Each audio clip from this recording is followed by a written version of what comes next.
So Zoe, you're right. Please speak some more about noticing that I don't move when the body appears to be moving. The meditations at the retreat really opened that up for me. Thank you.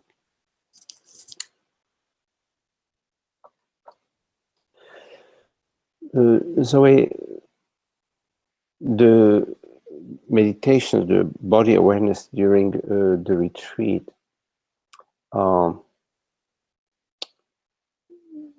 they're experiential. They're not. They cannot really be explained. It's more important that you, like you did, experience, even though the mind isn't understanding it. That's fine. It's just it's to be experienced, not to be explained. But since you ask, I'm just going to give you some words about that. And a little chipmunk, you know, very beautiful but chipmunk. So the I, there is only one I, yes, only one reality, only one consciousness. So Satchitananda refers to the reality of the self, its presence and its knowingness, that I is presence, and this presence is knowing. It's only one reality, and second to none. So there are no relativity. All movements refer to an object moving in relation to another object. So if a certain point is fixed and there is an object that is the distance between the moving object and that reference point.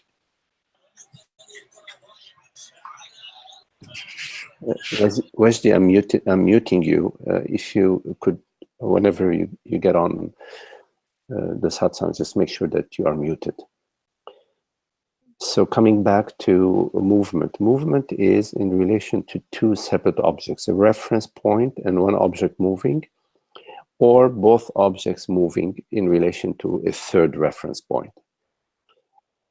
So given there is only one reality, and this reality is I, and there is no other reality outside of the reality of I, there is therefore no movement, no actual movement in reality.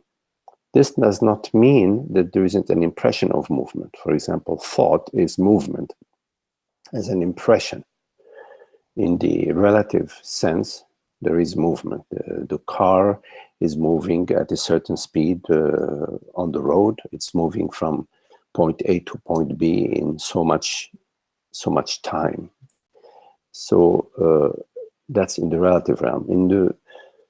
At the feeling level, we experience that we are moving because we experience ourselves to be a body. So we experience that we are an object, a separate body in an external world. So as a body, I'm relating to other forms, to the distance between me and that maple tree is measured, and as I move towards the maple tree, the distance between me and the maple tree is smaller. But most importantly is that I feel like I'm moving. So you feel like you're moving because of that sense of being a body. It's a mental situation that you're experiencing conceptually as I am moving. So the body awarenesses, they're to be done. You know, you do the exercises that we did during the retreat, and just open yourself up to the spirit of the exercise, that there is, the hand moves, but you don't. In fact, in the absolute, there is no hand and there is no moving, but we go step by step with that.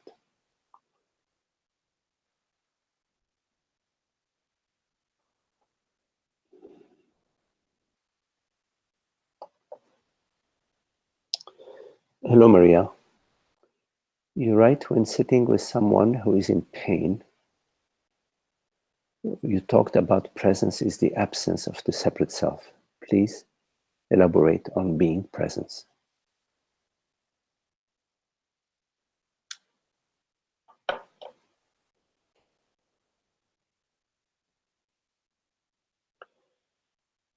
So, true presence is not the presence of a thought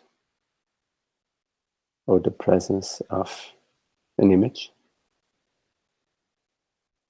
It's not a presence that has a continuity, that has a past and a future.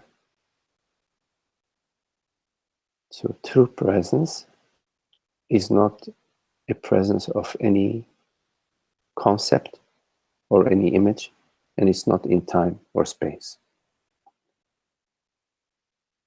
Because time and space is thought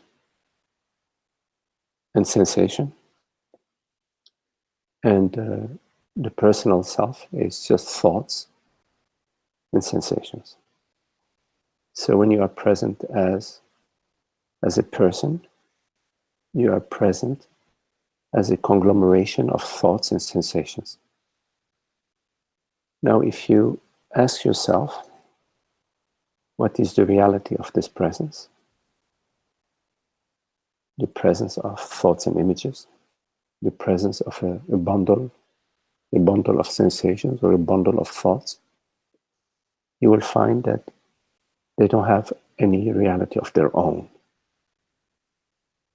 Because thoughts are constantly changing, images are constantly changing. The only reality in your experience is the changeless awareness, consciousness, the self. What we refer to sometimes as presence, but it's not the presence of anyone, it's not the presence of any image, it's not the presence of somebody who is feeling something, it's not the presence of somebody who has a history. It's the presence that has no history, that has no thoughts, that has no images, that has no feelings, that has no emotions. So in that sense, this presence is actually an absence. It is the absence of the personal self. It's the absence of the mind. And until the mind is reabsorbed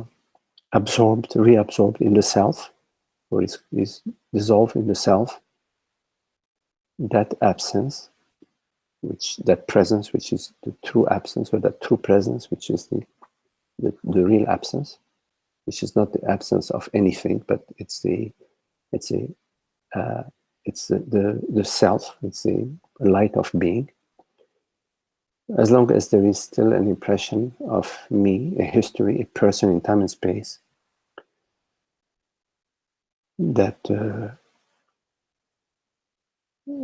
presence, which is the absence, the absolute absence, the only reality, it's not available in a way. It's so to be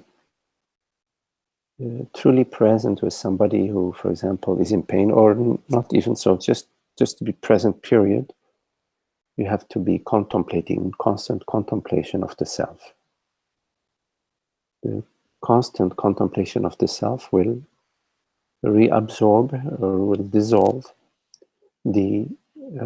all the mind impressions back into the source.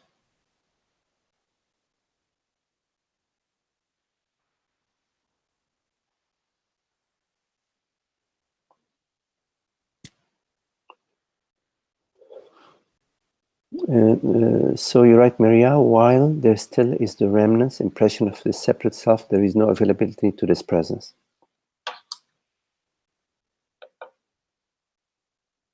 Let's say that the presence that I'm talking about, which I refer to as absence, is available to you in potential. It's potentially available to you because although you have the impression of a world, body, mind, in fact, you are the self. But because of the impressions of the world, body, mind, the actualization of the self is not revealed, it's not available. So in potential, it is available, but in fact, it is not. It is only available, in fact, between thoughts. But when the train of thoughts is so rapid, and the train of feelings is so rapid, the space of being between thoughts is minimal. As you deepen in the contemplation of the self, you will find longer and longer pauses, longer and longer spaces of presence between thoughts.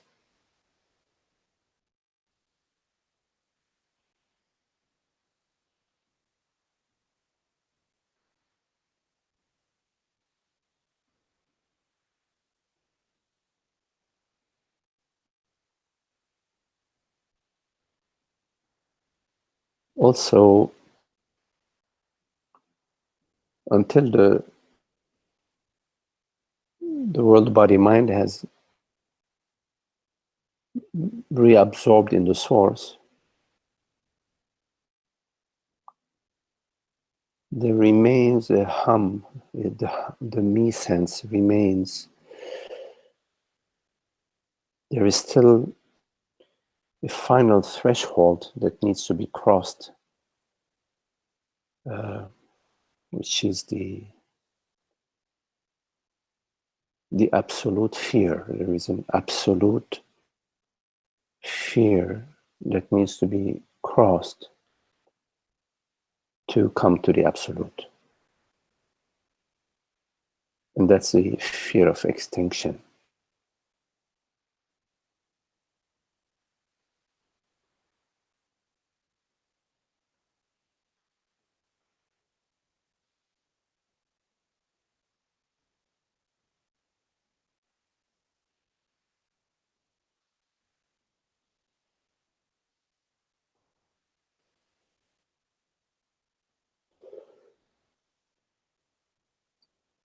You say, Maria, thank you, extension of the separate self, death. Yeah, the extension of me. There's a fear of ending, because the personal self has appropriated consciousness. And so there is the impression that when the body dies, that I die, I being consciousness die. So there's been a sort of like the consciousness has been in a way like kidnapped, or has been embodied by the body, by being the body, the belief of being the body and feeling that you're the body. The identification of consciousness with the body, or of the body with consciousness, this belief must completely die, and as well as all the feelings of being a body has to also be severed. Otherwise, the fate of the body is perceived to be your fate.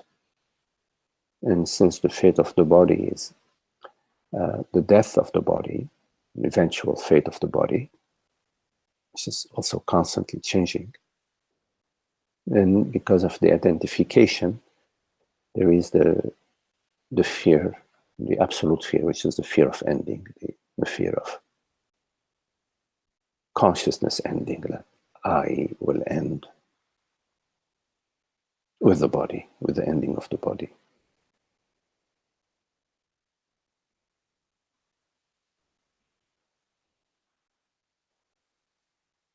So you have to come to the absolute state. You have to come to the self, to self-knowingness, the knowingness of your transparency, the knowingness of your infinity, the knowingness that no longer comes and goes.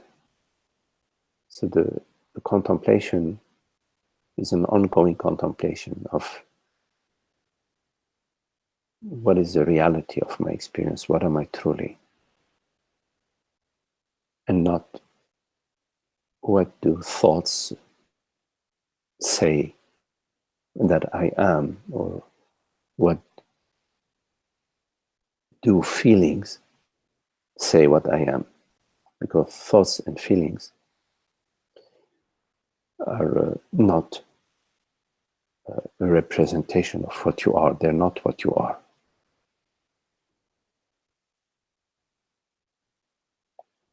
So you have to come to the vacuity of the mind, the emptiness of the mind, and the light of self-knowingness.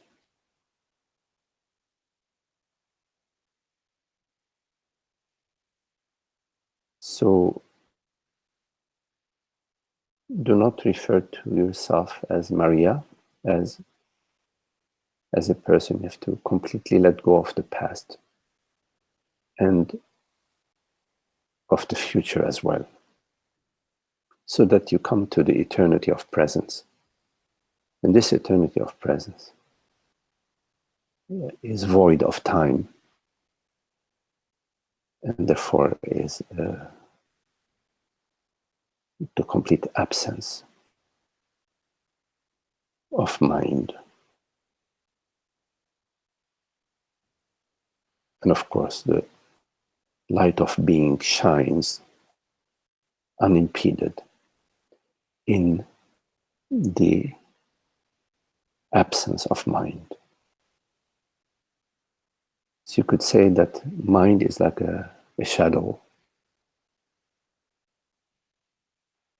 that fascinates.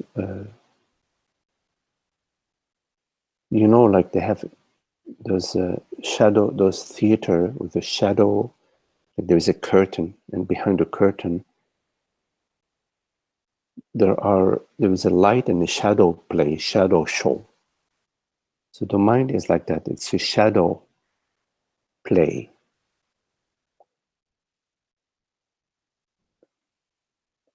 And that's the realm in which we live and that we mistake to be real.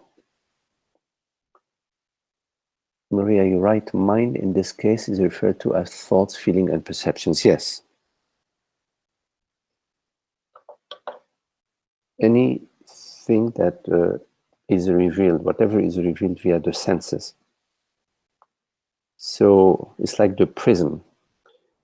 The white light comes through the prism, and mind is all the colors, the spectrum of colors that are diffracted via the prism. The self or consciousness is the white light, and mind is the spectrum of colors. So the body-mind is an instrument.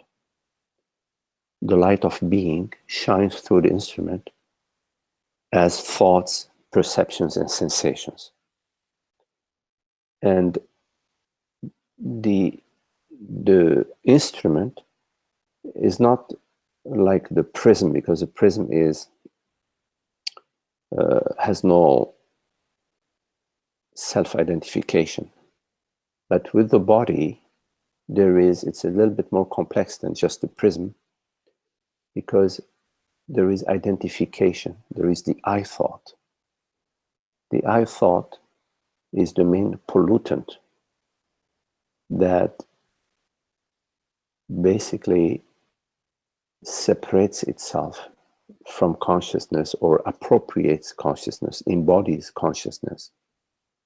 And as it embodies consciousness, it creates the world, body, mind, perceptions, sensations, and thoughts.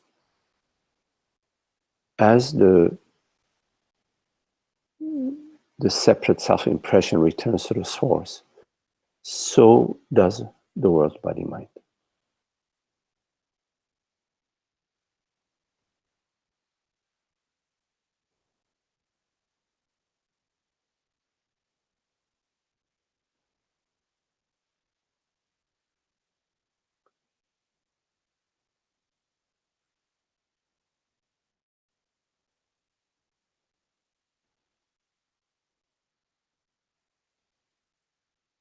So the path in your contemplation is the path of peace and happiness.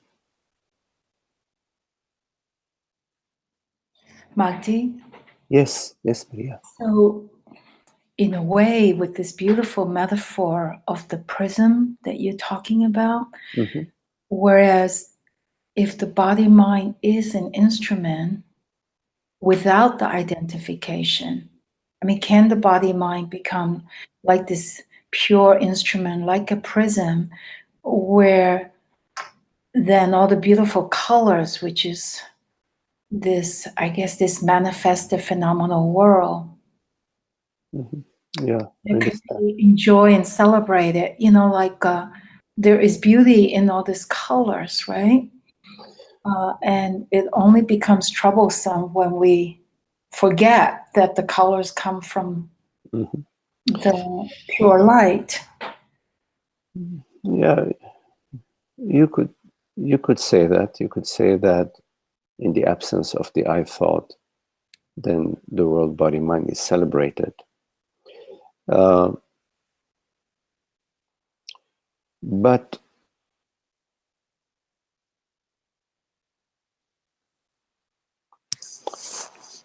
the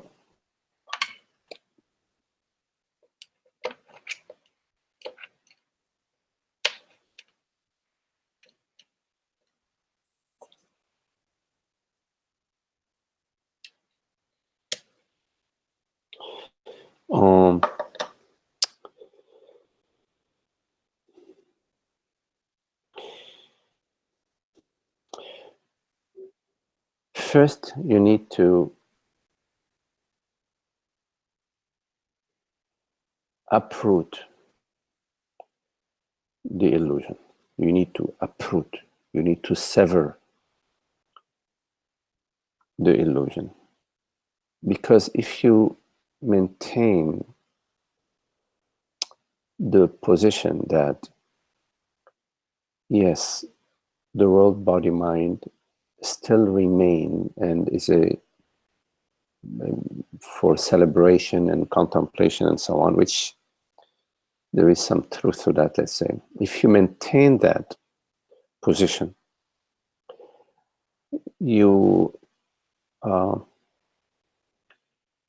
will be making a compromise, a premature compromise with the mind. It is best at this stage for you to contemplate what is the reality of the mind, or what is the reality of anything that you contemplate. If you are contemplating the mind, the world, body, mind, what is its reality? Because it makes sense to contemplate this question. After all, of what value would be the world, body, mind if it has no reality, or if it has a limited reality? But there is no such thing as limited reality. There is reality or non-reality. speaking of limited reality or reality, a temporary reality, is foolish. So the question is, what value would the world, body, mind have if it is void of reality? We don't know, so we contemplate what is the reality of the world, body, mind. This is the contemplation that really matters at this point in time. As you contemplate what is the reality of the world, body, mind, you may come to the clarity that the world, body, mind, given that it is constantly changing, therefore it cannot be real since reality is changeless. You may come to the conclusion that the world, body, mind, given that it depends on circumstances, on situations, and given that reality is completely independent of any conditions or situations, therefore the world, body, mind is the illusion, is not real, does not have the qualities or the qualifications that would lead you to the conclusion that it is real. This is the contemplation that you should be following. Because in this contemplation, if you are serious, meaning if you're interested in reality, you will pause in your pursuit and interest in the world, body, mind. You will leave it for whoever is dreaming it, and you will turn your attention to the contemplation of truth, the reality of the self. What is it that is real? You will come to the understanding that there is only one reality in your experience, and that is the invisible self, the I, that is not conceptual, not a result of thought, the absolute I, just the I being the wordless self, the Satchitananda, presence awareness. Once you come to this understanding, you need to keep going back to it over and over and over. Keep going back to it until it roots, until it settles in your experience as your primordial, as your primary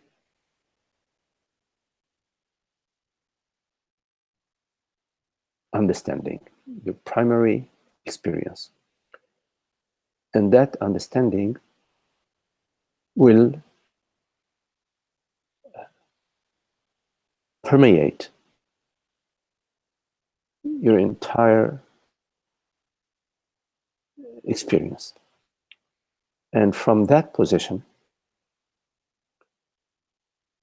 you can then pause the question of what is the world, body, mind. You don't want to pause this question prematurely and make a compromise with the mind.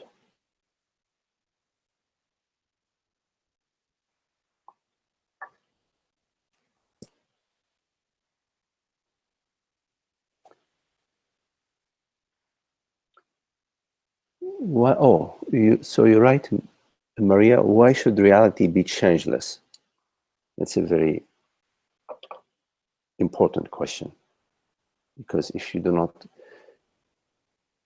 not clear about reality or truth or the absolute, then your contemplation cannot go to its objective. So reality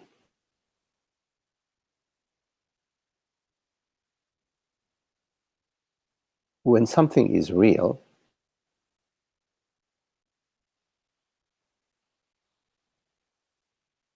is not real on Tuesday, and on Wednesday it's a different reality. Because if reality was reality A on Tuesday, and reality B on Wednesday, reality C on Thursday, then we might as well say, well, there is a reality A this moment, and then a second from now reality B, and a second after that reality C, and sort of like a billion realities. And so then we come to the conclusion that reality is just whatever is unfolding. So meaning whatever thought, whatever feeling, whatever sensation, whatever imagination, it's all reality. And if in fact you come to the conclusion that everything that is happening is reality, every second, everything that's changing, and everything is changed because now we've decided that reality is the entire realm of form. If you come to this conclusion that reality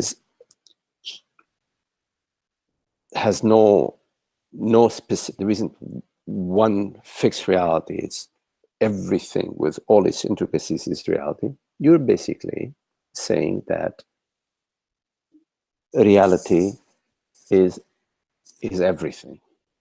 There's a beautiful blue jay, well, I'll have to see it another day, Ananda. Then you are saying that everything is reality, which comes back to reality is one. So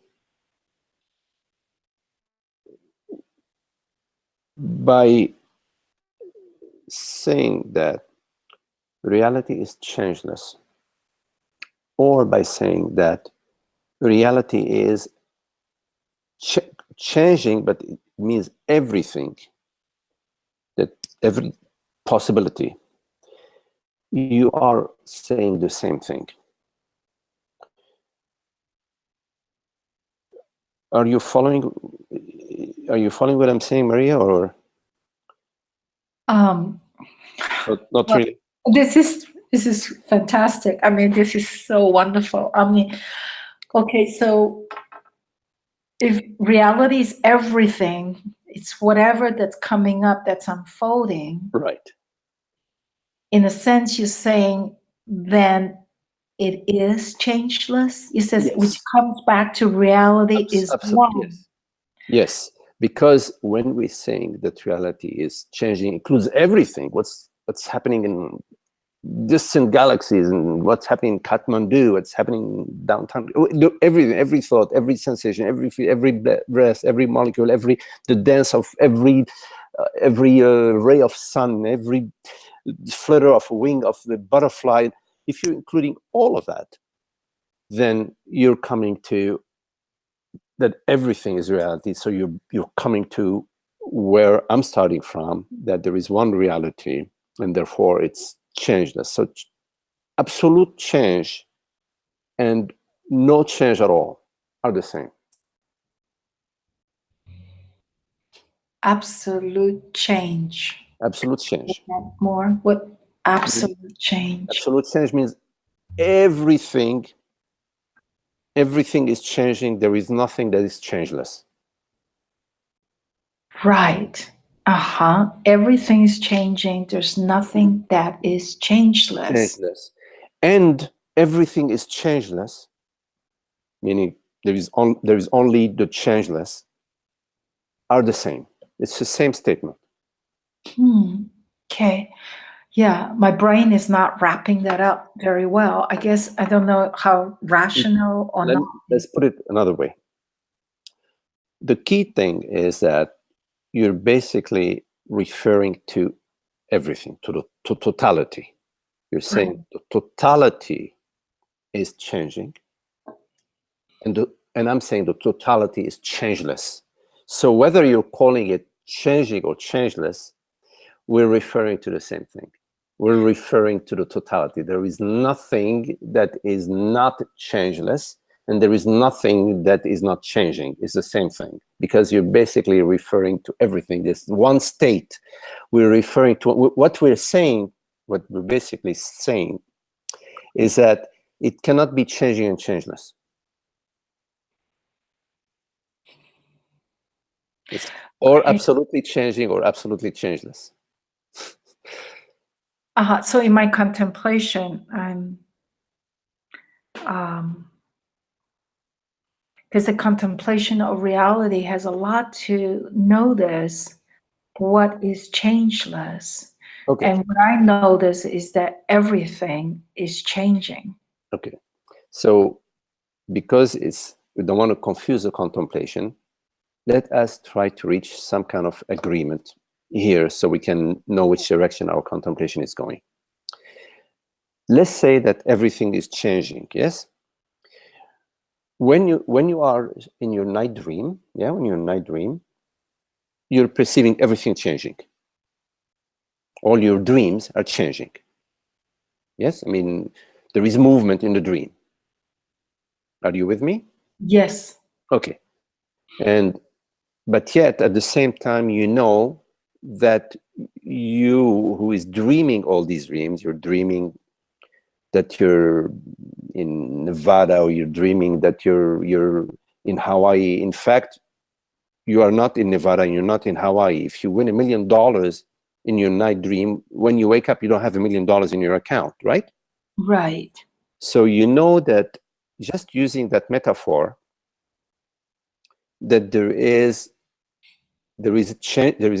something that is changing, which are your night dreams, but there is also that is changeless, which is you, the dreamer, yes? And when you wake up, all the dreams are gone, and there is the $1 million is not in your account. The $1 million that you won in your night dream is not in your account. Yes? Yes. Just based on that,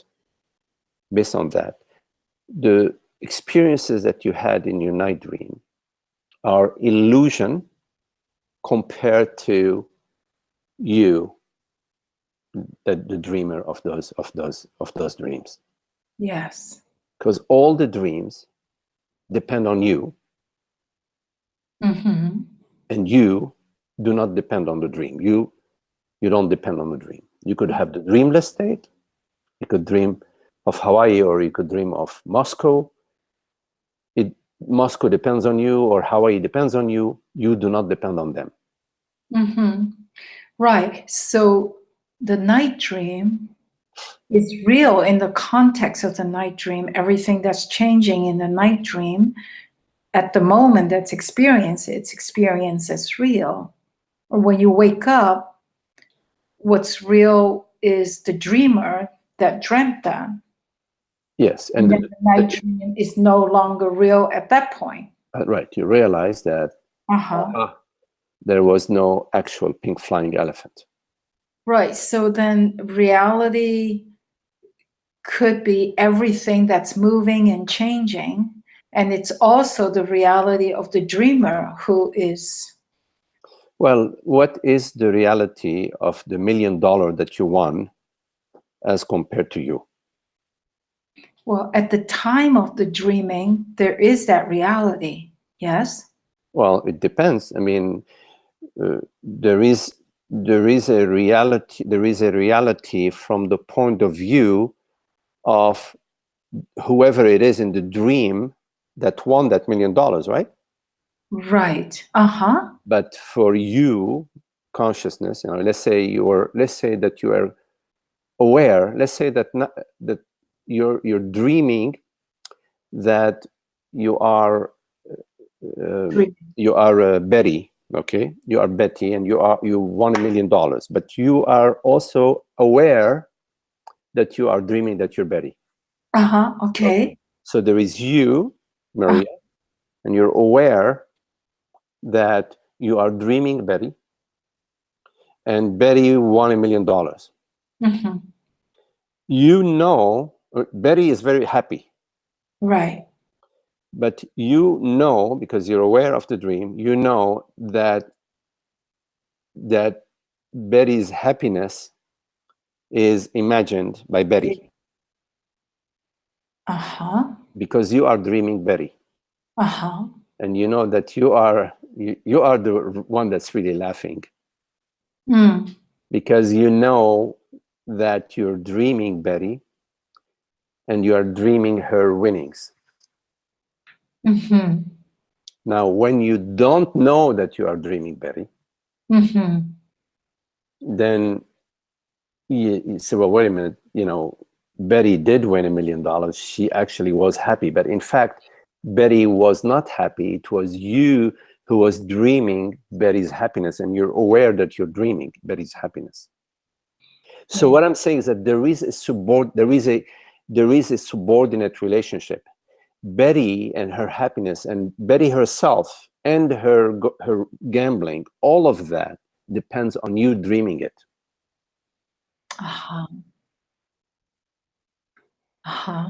Okay. So the Without me reality, dreaming, without me, there's no dream and there's no Betty and no, there's there's no Betty. dreaming. Okay. You dream Betty. So the reality is you. Like the oak tree, for example, as a metaphor, the oak tree, the reality of the oak tree is the acorn. And the reality of the acorn is the seed within is the let's call it the life force within the acorn, and the reality of the life force within the acorn, that's consciousness. Yes. Different metaphor, but let's just stay with the metaphor of Maria and Betty.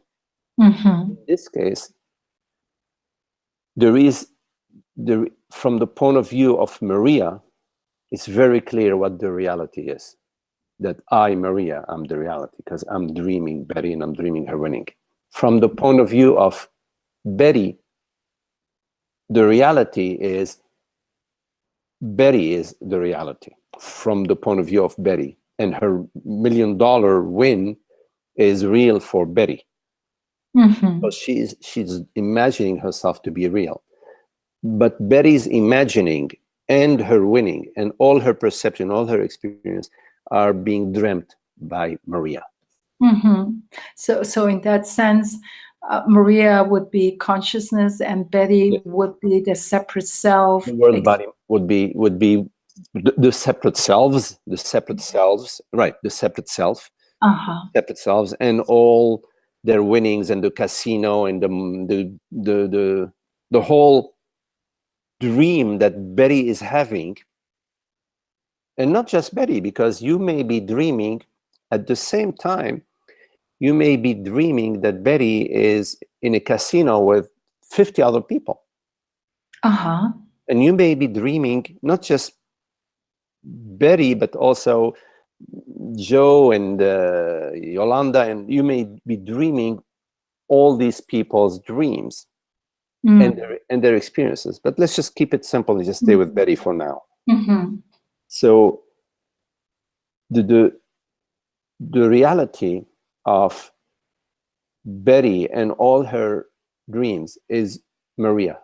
Maria is consciousness, and Betty is the dream character, the separate self. And Betty's experiences are the world, body, mind. Right. So for that matter, Maria could be having a dream where there are 7 billion people and each person is a separate self with its myriad of options, sensations, thoughts, and etc. Absolutely. And you could be dreaming millions of people. So that's the metaphor. Because the question is, how do we know that reality is changeless? So we're coming to, as a metaphor, we're coming out to Maria. Maria is always the same Maria. Whether you're dreaming that now Betty has 5 children and she's living in Oklahoma, I don't know, whatever, you're still the same Maria. the same consciousness, dreaming various dreams. And when you say the totality is changing, or reality is everything that's changing, we come back to that reality is one, or that it is changeless. In this metaphor, it would be like everything in the dream of the 7 billion people are changing. Mm-hmm. And yet Maria, the dreamer, is the changeless. Right. Right. So in that sense, you say that the reality is one, and right. It's only one. Right. Therefore, it's changeless. Right. Right. Right. Now, what matters is to understand that there's one reality, and if it's one reality, nothing is excluded. It is all inclusive. There is nothing excluded. Okay. Yes. So you can call it changing or changeless. There is nothing outside of it. There is no inside and outside, because to have an inside, there has to be an outside. So there has to be two then. Something inside and something that is not inside, that is different from what's inside. So to have two, then you have two realities. But you cannot have two realities, because what would know this? If there are two realities, there would be something that would know them.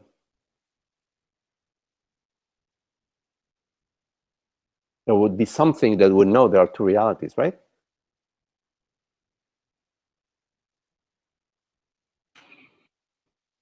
This is beautiful. Thank you so much, Maite. No, but you're following. Yes, I am. It feels like yes. No. Very subtle. I mean, when you said one reality means that nothing is excluded, and that really, yeah, it just it feels it resonates. All is inclusive. Everything's in this big bag, so to speak, and this big bag is the one reality, even if everything inside the big bag. But this bag is so big that it has no outside. There is no, because it's one reality. So it's like a bag. I like to use a metaphor of a circle with infinite diameter and no center. Which then is not a circle. Right. It's a metaphor. Okay. All right. Yes. But I could sense that. Then the circle is kind of round, and it's kind of all embracing, and it's all. But infinite diameter and no center. And no center.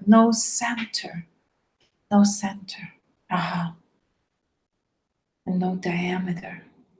So it's just infinite space, kind of a sense of the borderless, infinite, limitless. Well, everything in your night dream is within you. There isn't anything in your night dream that's outside of you. Right. So that's why there's no within or outside, because if there's no outside, no inside. There just is whatever this thing. This is. So the contemplation has to be the contemplation of truth or reality. What is the reality? The absolute reality of anything that I contemplate. And the reality has to be one. Now, if reality is one, then it cannot have a name, because a name is in relation to other names. For example, if a woman is in relation to a man, or a wood is in relation to stone or to other substances. Names refer to a limited aspect, and not to the one, not to wholeness, right? Yes. So reality has no name, it's nameless. Yes? Yes. So anything that has a name refers to or a concept, or a percept, or a mental, it's in the mental realm. It's not, it's the reality cannot be limited.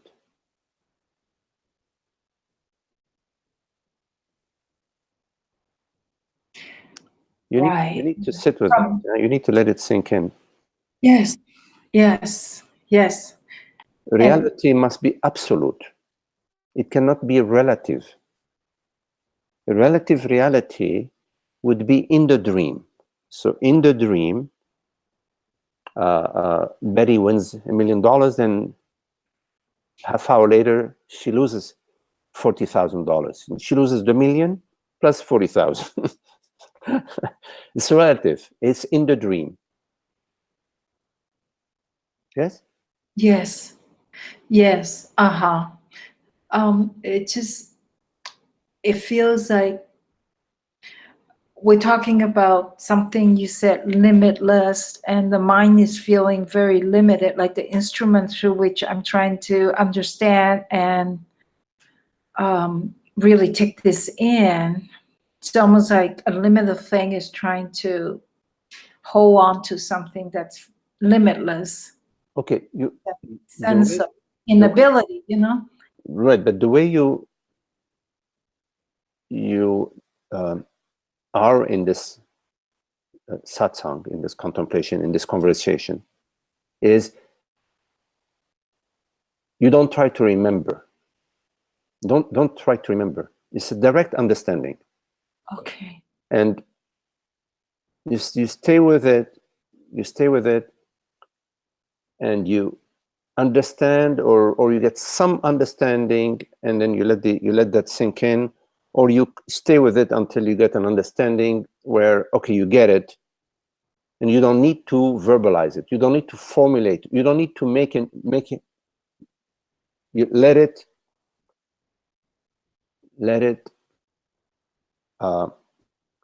bloom on its own and do what it does. It knows what it's doing. Simply stay with the just follow what you are looking at together. That's all you need to do. You don't need to make a new understanding out of it. Just let it sink in. Let it do what it does. So the contemplation is the following. There is only one reality. If there were more than one reality, what would know them? Something has to know them. That would be that one reality. Something has to connect them. Something has to say, there is this and there is that. Whatever it is that says there is this and there is that is just one reality. We cannot prove that there is one reality, because there is nothing outside of this one reality that could prove it. So it has to prove itself. It proves itself, but to whom? There is nobody outside of it, so it proves itself to itself.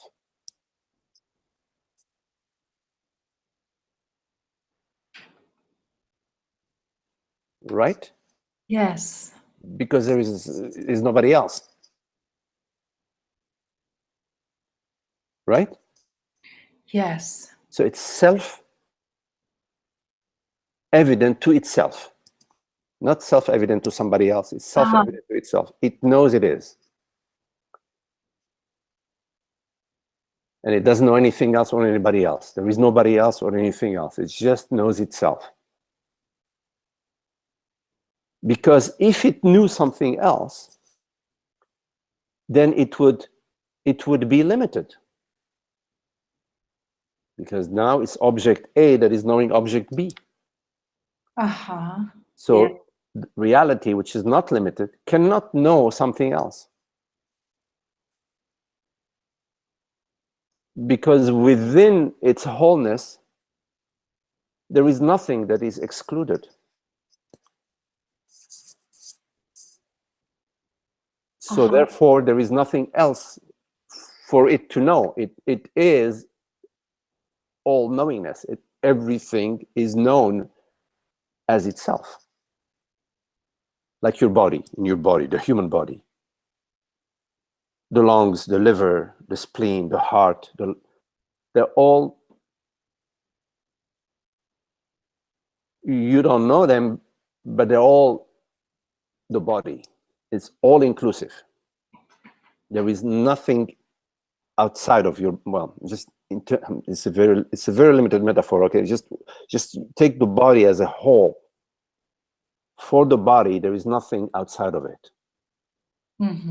Maybe it's not a good metaphor, but just basically trying to say that for the body, as a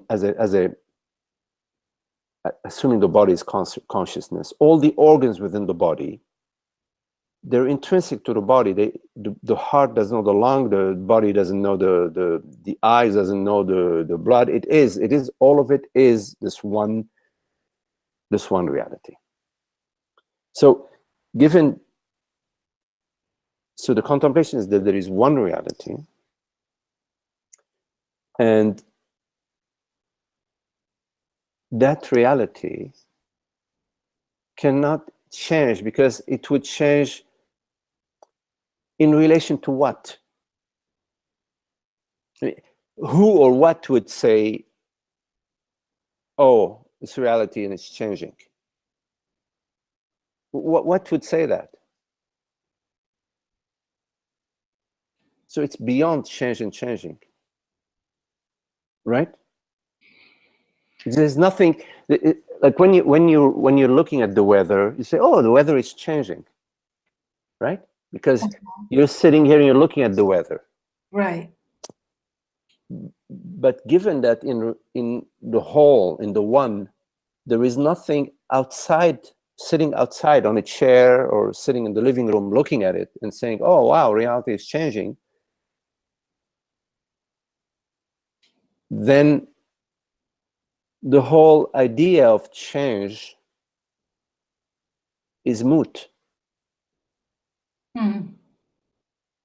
Because there is no external observer.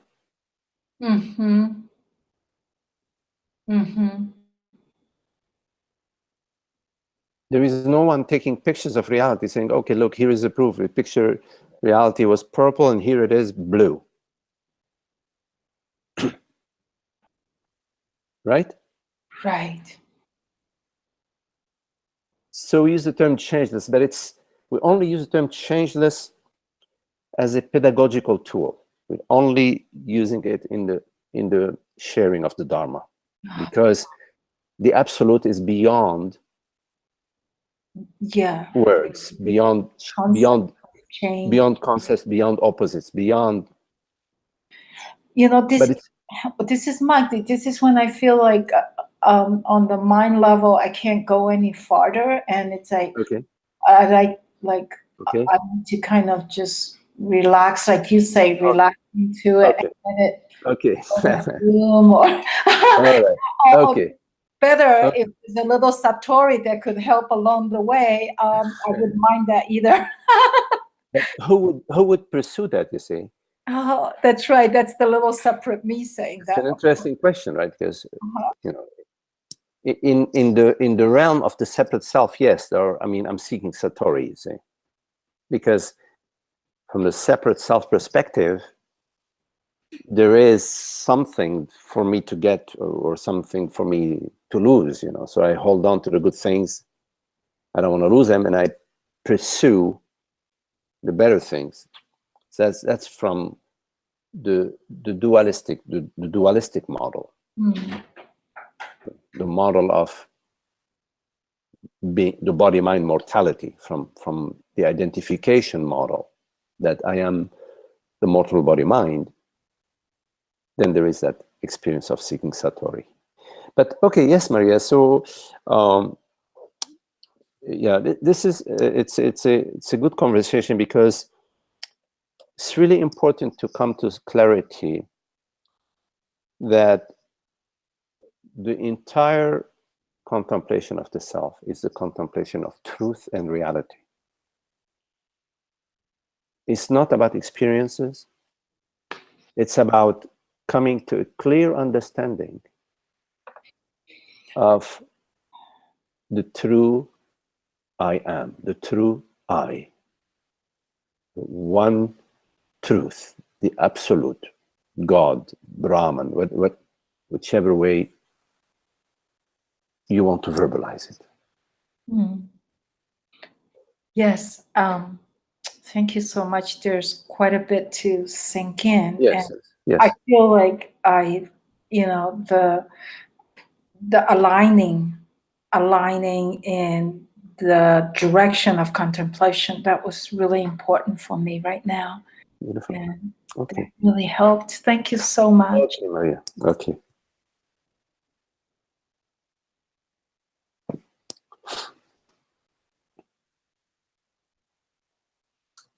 Ananda, you write, the cat is out of the bag once one sees that the prismatic display is not other than the self.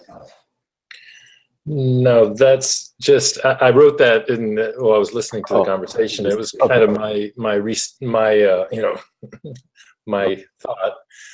There's no real question in that statement, but here I do have a question. I made a comment on one of your posts, and then I've been thinking about the comment ever since. And it was Francis Lucille made that statement, which was kind of cute, about if I'm only 0.01% reactive to the world, but almost always clear, then that basically is good enough, so to speak.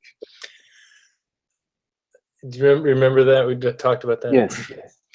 And I think I was kind of making then a mistake with that, to say, well, in that case, as long as there's a human being who's speaking and appearing,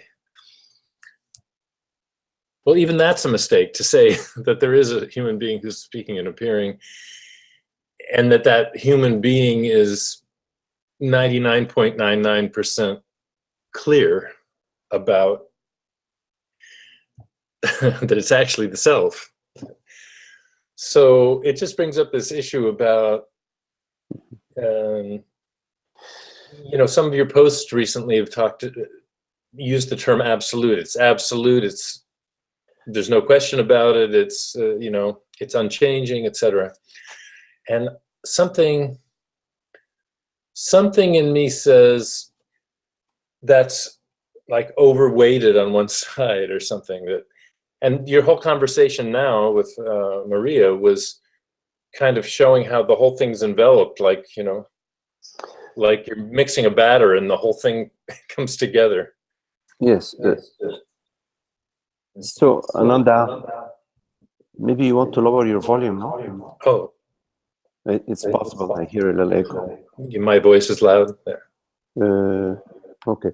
Just, can you hear me? You hear me well? Yeah, I can hear you fine. Okay. I was just shouting. I think I was excited. Well, no. I think it could be that your mic is picking up. Well, I'm not sure how to explain it. Okay. So, in terms of the human being, Okay, and a human being experiencing 99% bliss or experiencing 1% of ignorance. What matters is for us to come to understand the reality of the human being. Right. So we ask ourselves, what is the reality of the human being? Can you still hear me? You know, if you, yes, Yeah, fine. Good. So we ask ourselves, what is the reality of the human being? The reality. So the reality has to be real as it is, not changed from day to day or minute to minute. Right. Yes. Yeah. You're okay with that? That reality cannot be born and dies. Cannot be 5 foot tall and then it's 5'4", or cannot be the thought ... and then another thought ... You're okay with that? And okay, so when you contemplate what is a human being, the human being is body, mind, thoughts, sensations. Yes. Is there a body, a human being outside of that? I mean, is there something else that I'm not including? No, not like there's no separate reality called a human being outside of the... Okay, but so when we say a human being, we're referring to thoughts, sensations, and perceptions? Yes? Or... Yes, although from a certain viewpoint, we're talking about the self. I guess that's where... What do you mean? From a certain viewpoint, we're talking about the self, because the self with a capital S, because nothing is excluded. I mean, that's kind of the content of what you just... But the self has no name, no age, no gender, no... It's... Right. So when we're talking about the world, body, mind, yes, or the human being, we're talking about Betty. We're not talking about Maria. Because... Right. But when Maria, if Maria happens to be able to speak and talk about Betty, Maria is only talking about herself, Maria. Right. So Betty, so Maria is aware of Betty and says, I'm dreaming Betty, and I'm dreaming also Jose. She may be dreaming both Betty and Jose. So here's my question. So if I'm Maria saying this, and I'm aware that I'm completely limitless, I have no boundary whatsoever. Right. Then even the imagination, the Maya, whatever, that's saying Betty and the other dreamers, dream characters, is still myself. Yes, but for whom? Yes. So Betty and Jose, Maria can say, "Oh, Betty and Jose are me, are myself." Yes. Right? But is there anybody else besides Maria? No. So to whom is Maria saying that? To her. I'm saying it to myself only. So Maria is saying it to herself. Yeah. So yes, from Maria's perspective, Maria can say to herself, I am everything and I am nothing. Right. I am dreaming 7 billion or 85 billion billions minds, but I'm Maria. But she's saying that to herself. Yeah. And I can dream nothing. I'm free not to dream anything. Right. For example, I can put everybody to deep sleep. I can put all 7 billion Bettys into deep sleep. And here I am dreaming through those 7 billion people, nothing. Or I can just contemplate myself. So then there's no Betty, there is no Jose. I'm just contemplating myself. Meaning I know myself. I just contemplate that I am. So when you contemplate I am, Mm-hmm. You don't go to Betty or you don't go to Jose. Maria goes directly to Maria. You go directly to yourself. Right, right. You don't go via Betty or via Jose. Right. You go directly to yourself. Right. So, yes, you could say that I am dreaming infinite dreams, but you're saying it to yourself. Right. And you know yourself as what you truly are. And you know all your dream characters as your dreams. Right. Yes.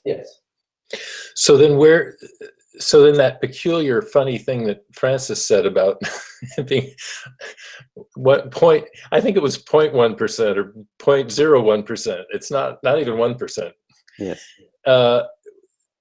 That's humorous, but I was actually making something more out of it, I think. Like, well, there's a sort of a fraction of belief in the separate self, a little fraction in there somewhere.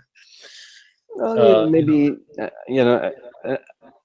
I would explain how I say it, because Francis, you have to ask Francis to, but I also have used the same, because Francis is a teacher that I worked with as my teacher. Mm-hmm. So I use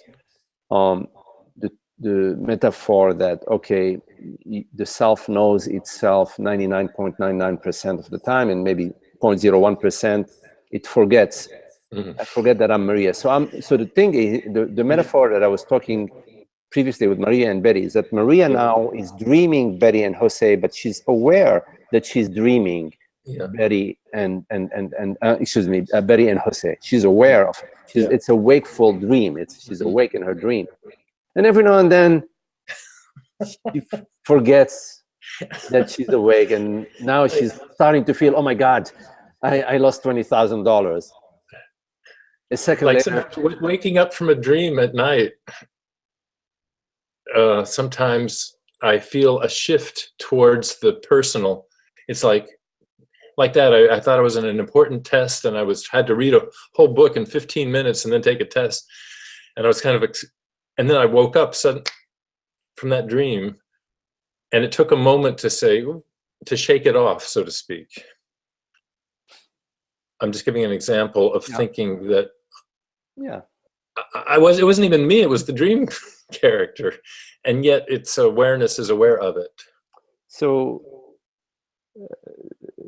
just to be a little bit less absolutist, is that be less absolutist, say, okay, the Sahaja Samadhi, you know yourself, you are awake, and you're aware that Betty, Jose, and the other zillions of minds are your dreams.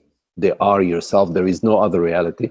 And every now and then you forget and you imagine that you're losing at the casino, but it doesn't last. Okay, and I think that there's still, even with that 0.1%, 0.01%. Go ahead. Even with that little percent showing up, there's still an awareness of that too.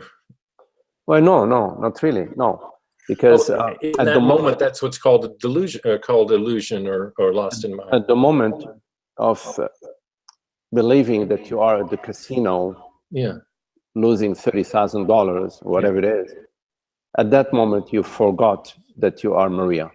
Okay, but my acquiescence or nod to the absolutist is that's also still included in the dream. That's also it's still included in the self. Yeah, it's like, but Ananda.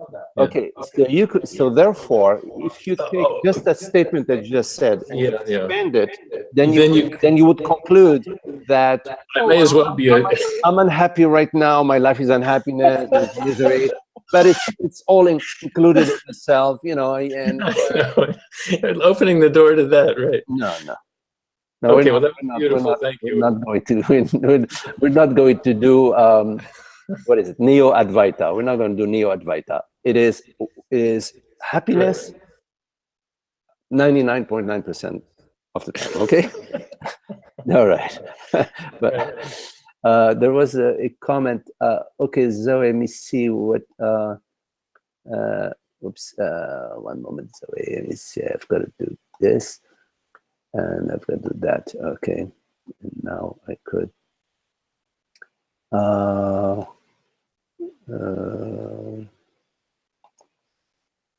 Okay. Boom, and then this here. Okay. So Zoe, you're right.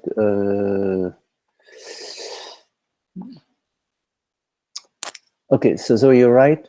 What would know that there is another reality? Only I consciousness would know if there was another reality. And I can't find anything outside of my consciousness. Everywhere I look, I only see myself. There is no external observer, right? And you say, wow, there is only the absolute one reality. So this also is why the student-teacher relationship is only one and must dissolve. All is the self, and also why more love and compassion appears naturally for all. Thank you, Magdi. Yes, yes, you are. The love and compassion is love and compassion for the self. All is the self.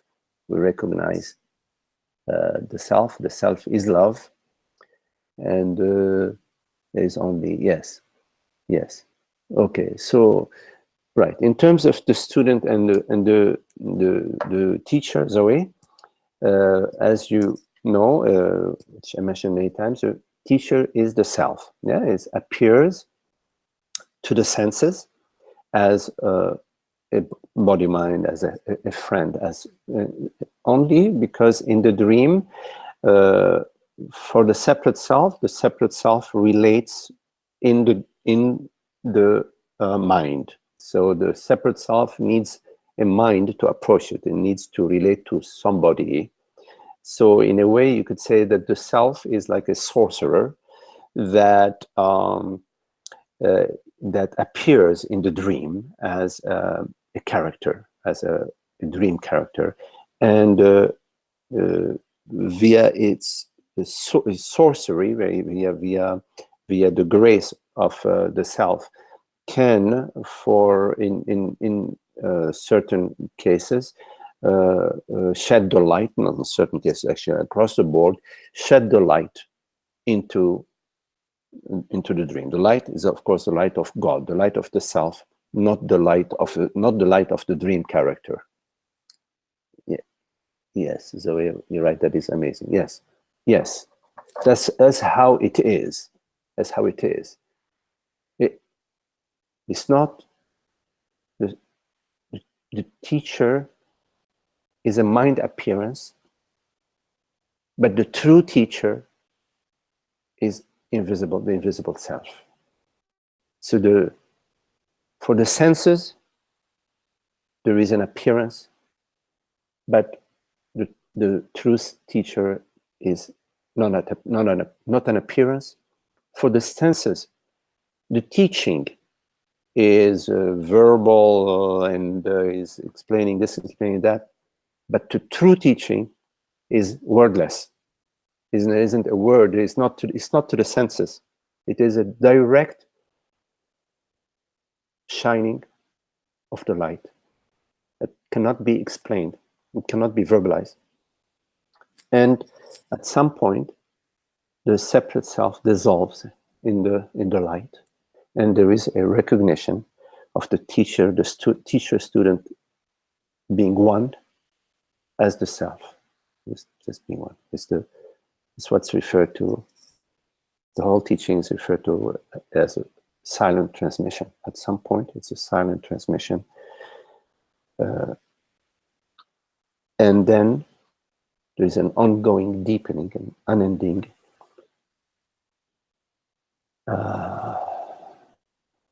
blooming, and like being in a rose garden or being in an orange grove. It's just the perfume of the self. So the self without the perfume, the teaching without the love, without the resonance, the deep resonance at the heart level, Even it could be very great Advaita teaching, great. If it doesn't have the light of being shining through it, it's not it.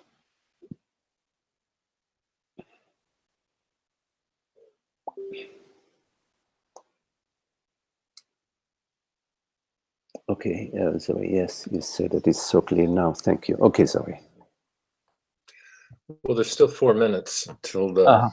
Okay. So we this you were talking about the presence earlier, and Yeah. Presence having no landmarks of name, history, anything like that. And I was just thinking about and making a in human interactions, being present is like huge. It's what makes people actually, you know, like how present are you to the other, you know? How present are you to being there? So it's like the presence even comes into the dream or the manifest, whatever it is, whatever this is. And I don't know. I just want maybe you could say a little more about what is that presence and the person who seems to be present. Right. If they're present enough, they're a sage and they're, you know, Right. and it's always satsang, I suppose you might Yes. say. Right. When somebody is present, we really love it because there is a lot of space for us to. First, it may be the space for us to unload, and we find that, oh goodness, there is no judgment. There is, and there's a lot of space there, and there's no threat. You see, I don't feel like I have to be guarded or to safeguard anything. So I can just be quotes unquote myself. And then at some point, I realized that there is it's a friendly space. It's a relaxed space. I'm enjoying. You know, there is a sense of peace and happiness. Now it depends on what my level of ignorance is, because I may have all sorts of vasanas, and in some cases, when I get somebody who listens, I chew their ear until that could be my vasana. It's like I noticed that with truck drivers, because truck drivers, they spend a lot of time on the road alone. They want to talk. Huh? If you stop at the restaurant and say, hello, how are you? Be ready. No. That's just my experience. No, I totally get that. And I used to hitchhike a lot too, so I know it. So it was, yeah. So when we say, oh, be present, it's not if we are present for ourselves, then we are present as an image. And so I'm present, and do you like me? And when I notice that you don't like me, I'm going to change my image just to make sure that you like the image, you know. So I will say the things I'm playing to the audience, right? I'm chanting. Is that playing to the audience, right? Is that? I'm not familiar with that one. I am singing to the choir. I'm trying to adapt myself to what you want. I see. And that's not playing to the audience. Yeah, playing to the audience. But that's not that's not a free presence. It's not really being present. It's being a charlatan, or being you're trying to be just what the other you imagine the other wants, so you're all constantly catering to your image. So being present is true in the true sense. It has to do with knowing yourself as that transparency, not an image, not somebody, not perceiving the other as an image, You perceive the other as an image because you're perceiving yourself as an image. So you're perceiving the other is also an image. But you're not even aware. As soon as you become aware that you're perceiving yourself as images and you're perceiving the other as images, and that awareness becomes a contemplation that how could I be changing the images? How could the other be changing images? It has to be something that is not that. There is a reality to this experience that is not a constantly shifting realm of images. So to the degree that you have this understanding, the quieter and quieter you become about the images and the stories and all that. And all the mechanisms of defense and trying to play to the audience, all of that, trying to be smart, or all of these psychological dimensions, you see them to be just all the illusion. So when you are being present to another, you may ask yourself, how is this other not my very self? What is the reality of another? What am I experiencing? What is the other in my experience? Not in the thoughts. What is the other in my experience? And you may find that the other is your very self. What you say, what you call the other, in fact, there is no other. It's your very self. It is the one self, one consciousness that is appearing as this appearance. But what matters is that you are awake in the dream, that Maria in the dream is awake to Betty and to Jose.